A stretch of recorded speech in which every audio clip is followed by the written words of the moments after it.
Thanks, Adrian from Tabletop Titans. In case you don't know, Adrian just finished an interview with Stu, the Warhammer 40,000 studio manager over at Games Workshop, all about 10th edition. Now it's my turn.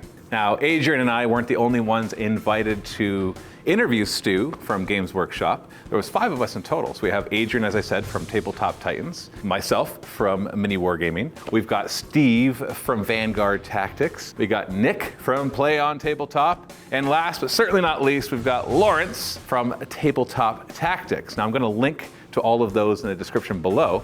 And we made sure to cover different aspects of 10th edition Warhammer 40,000 so that the interviews wouldn't just be more of the same thing. So I am going to be focusing on Crusade. But yeah, don't really need this right now, so. Of course, you know that I love narrative wargaming, and so when they came out with Crusade rules in 9th edition, I was very excited. And they were actually really fun, especially once they started coming out with the codexes and giving us all of the Crusade rules there. I really enjoyed building a campaign for Steve where he was hunting the Fallen as Dark Angels. I enjoyed playing with Tyranid rules at the Grand Narrative event where I got to consume a world. I enjoyed playing with the Tau Crusade rules, the Space Marine ones, the Necron ones are super fun. All of these were great. But a question that I asked Stu was, the problem with these is that they didn't really work together at all, that they all just kind of represented their own thing. And so let's jump over to see what Stu says about how 10th edition is going to treat that. None of the codex rules kind of work together. And so they all advance at a different pace. So if I did Tyranid versus Tau, and we would both achieve our things or not achieve our things, but there was, not that you need a win condition in narrative campaigns, but you want things to interact. So how will 10th edition address that? Yeah, so a great question. So as you said, like Crusade, I think was one of the successes of 9th edition. It was our first real like approach to kind of structured narrative gaming. As you say, in the past we'd have done historical refight missions or kind of guidelines on narrative. And the only idea behind Crusade really was that it was a personal journey for your army that could go on Crusade, and you could play various different people all over the place. And we're going to build on that in the new edition, so Crusade is still very much a big part of that. Codexes will still deliver hunting the Fallen, fighting the Black Rage, infiltrating planets as a Genestealer cult. The Codexes will deliver that. I think the thing that's different about the new edition is the campaign books that we do. So again, in the past, our campaign books have tried to be kind of a mixture. So they've had Crusade content, they've had match play content. Our campaign books going forwards are very much focused on Crusade. They're Crusade supplements. And those books will really be about that shared experience. So if your Codex Crusade content is your kind of personal journey of your army, the campaign books will be about group play. So there'll be team-based campaigns or individual campaigns that are much more story-focused and are about that kind of unification of people playing together to tell a story and have a particular outcome. And it will take the best of things like the Crusade mission packs that we did in the previous edition, where maybe they had maybe like Planet Strike where we explored a particular theme or a particular location in terms of like the Pariah Nexus. And so certainly across 10th edition we're going to investigate a whole bunch of different war zones through Crusade campaign books that will give players more of a campaign rather than a kind of personal journey. And those things will work in concert, so they'll work together. So somebody could still be hunting the Fallen in their personal kind of quest for vengeance, but as part of a wider narrative that's focused on a particular war zone. Well, that's great. Looking at the Crusade books, I loved the Crusade books from before. They seemed like each one was its own idea. Like you said, the Pariah Nexus being more about a location, the one that introduced all the Planet Strike rules, all that kind of stuff. Like they always had some sort of story going on, but then the rules themselves were almost army agnostic, so anybody could play it, which both is the benefit and obviously has some detriments, because then it's not themed to anything in particular except the typical armies that would normally just go around conquesting and take over each other, whereas you won't see that with Dark Eldar or Eldar or Tyranids or Genestealer Cult even, because they more take on a different role in all of it. So when you talk about these Crusade books for 10th edition and these campaigns, are they going to still be like that, or are they going to try to address giving more themed, even at the expense of ignoring some of the armies in certain of the campaign books, or at least kind of relegating them to a separate kind of task.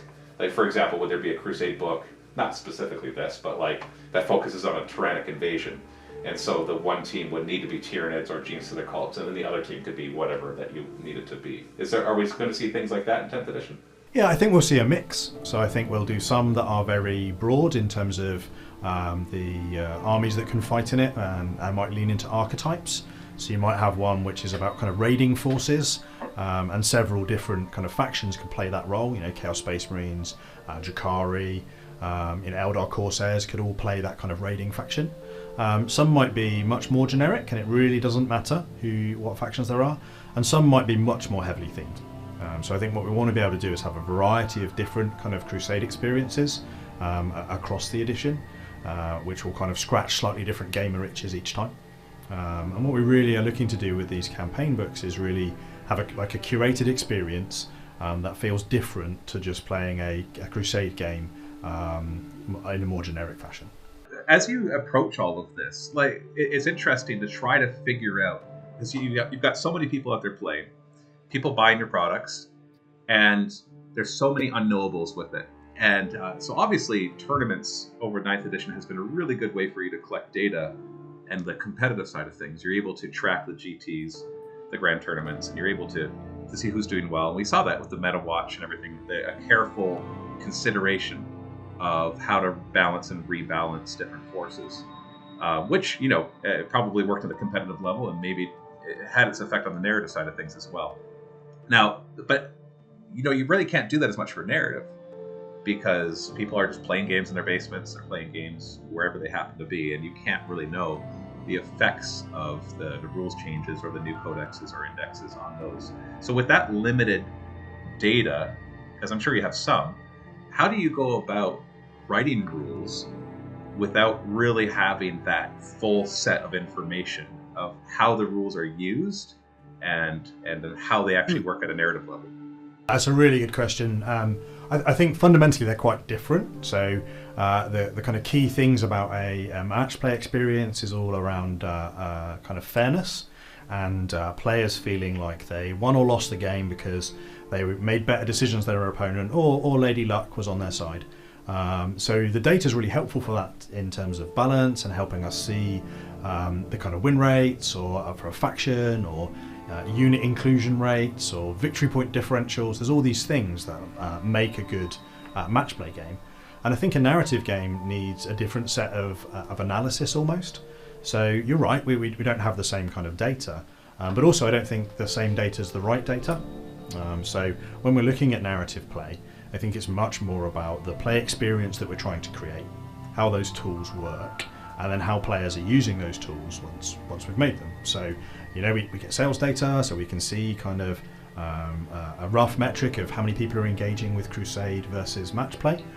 So we do have some of that kind of very objective data.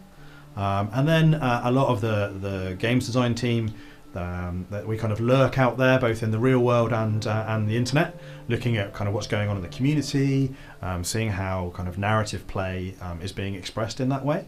So I think you get a lot more kind of qualitative data almost, rather than the match play stuff, which is a little bit more kind of hard maths of this thing is just objectively winning more than this is. The narrative play stuff's more around, I guess, player engagement, and seeing if the kinds of feedback that we're getting from players, either directly, at an event, we go out to events. I really enjoyed visiting Adepticon this year, got a great opportunity to talk to people from all across the kind of spectrum of Warhammer gaming. So we get direct feedback like that, but also kind of passive feedback that's like absorbed from, I guess, the wider community online, and from the different events that we go to. And that really helps us kind of understand, or hopefully understand, the types of content that appeal to that more narrative subset of players. I also think, we talk about narrative play and competitive play as if they're two separate groups of people. And clearly the boundary's porous, so some people are quite a long way over on one end of that kind of continuum, some are a long way on the other end, but a big percentage of our players kind of sit somewhere in the middle, and do some narrative gaming and then might go to a more competitive event. So we do have some data. It's not as rigorous, I guess, as the match play data. I also don't think it needs to be. It's trying to help us understand things in a different way for narrative play. No, for sure, I can appreciate that. I remember we even recently ran a poll. Now, polls are going to be horribly subjective and horribly slanted to whatever your audience is. So obviously, our audience is more narrative. And we put up the poll, like, if you could only play one way, which would it be? Or what's your primary way of playing? And it was like I put competitive, narrative, and just like pickup games. And I know that those blur. And it was just more just like an engagement thing, just to try to talk about it. And by far, like, competitive was the lowest. But I agree with you. Just because you play mostly narrative doesn't mean you don't go to a tournament or two, or you don't do that throwdown game where you're just trying to destroy your opponent and see if you can build the best list. So you mentioned now, okay, I'm not sure if you could talk about this, but you mentioned numbers, and obviously sales data is information that you don't want to share.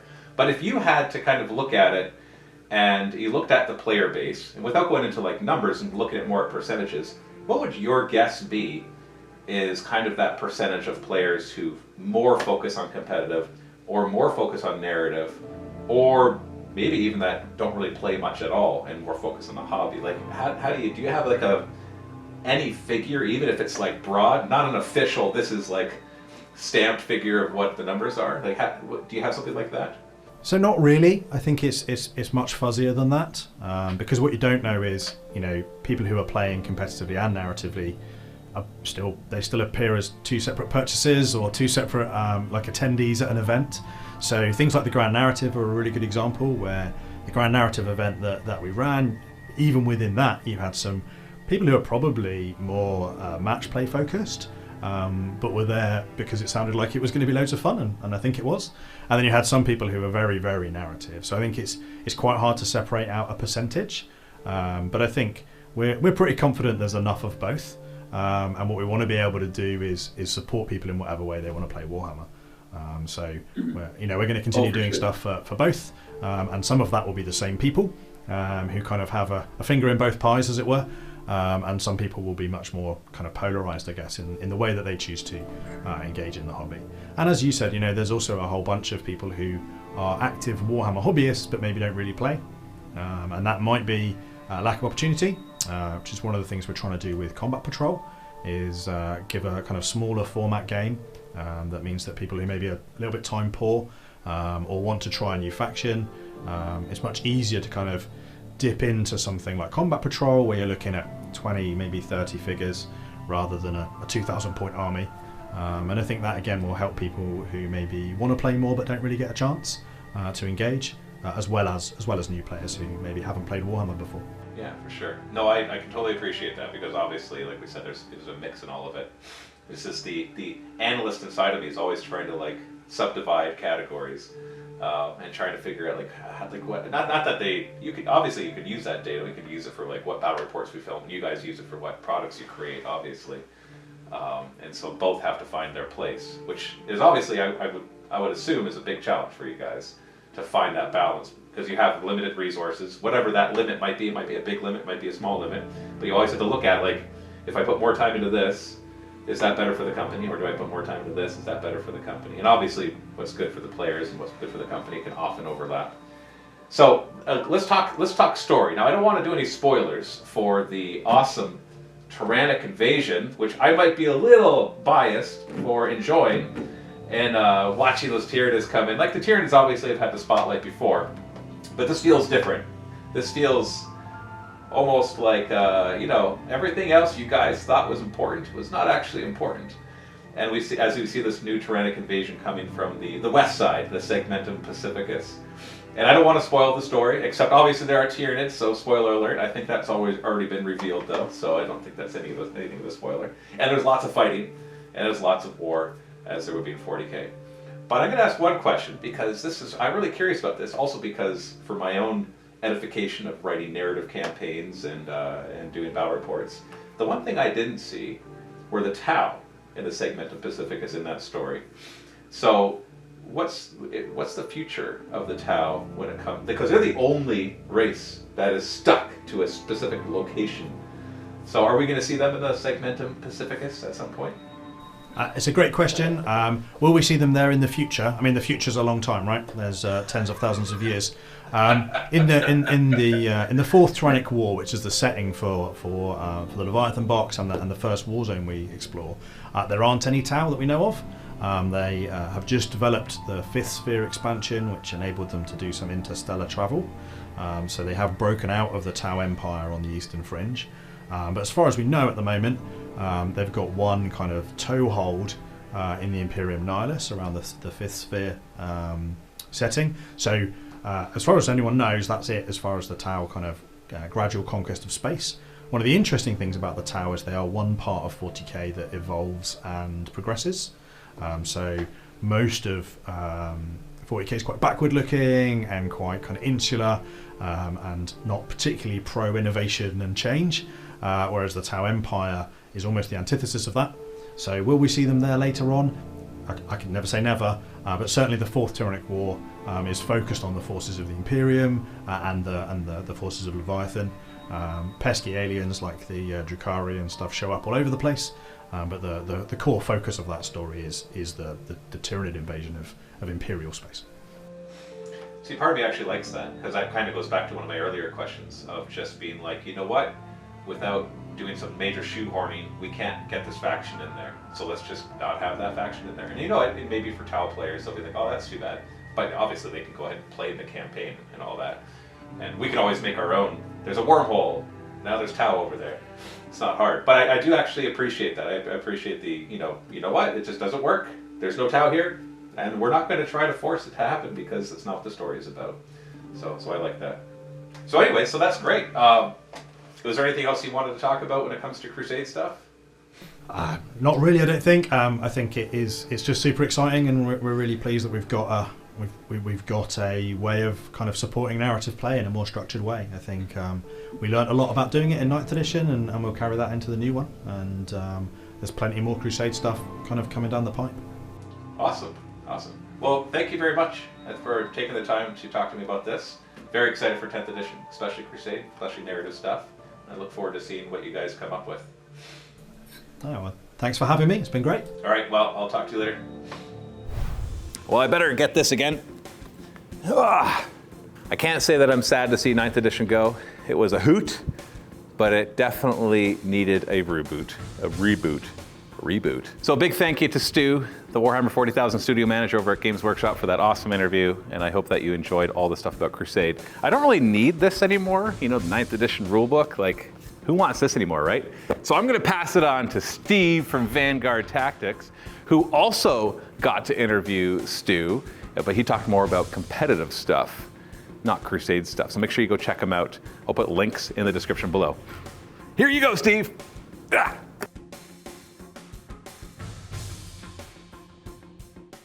From here, or do you want to be further forward? I'll be looking. So because we can just do a couple practice. Way, right? Whatever. Thanks, Adrian. In case you guys don't know, that was Adrian from Tabletop Tactics. Wait, Titans? Shoot. I'm so sorry, Adrian, if you see this blooper. If this made it to the bloopers. Curse us all for naming our channels so uniquely. MiniWarGaming, Tabletop Tactics, Tabletop Titans, Play on Tabletop, Vanguard Tactics. Like, I think we just all took the same few words and just rolled them around. What's the name of your channel? I hope this is the take that they end up using. Oh, jeez. Thanks, Adrian from Tabletop Titans. Let's do it again. Oh, I don't know. This is stupid. Oh, this is so stupid. I love it. But I'm not sure if I'm going to be able to do this without cracking up. Thanks, Adrian from Tabletop. You can't look at me. And I've already forgotten which one it is. I'm going to get that wrong. I got to double check that now. Yeah, because we got... Yeah, okay, yeah. You're going to do all this and you're going to have to dub it. Yeah, it's going to be... Thank you so much for coming. Whoa. Thanks, Adrian from Tabletop Titans. You looked at me. Stop talking, Josh. You're going to ruin the take. Yeah, I'm sorry. I have ruined the take. This is going to be like the video. All right, go ahead. Thanks, Adrian from Tabletop Titans. In case you don't know, Adrian just finished an interview with Stu from Warhammer 40,000 Studio Manager.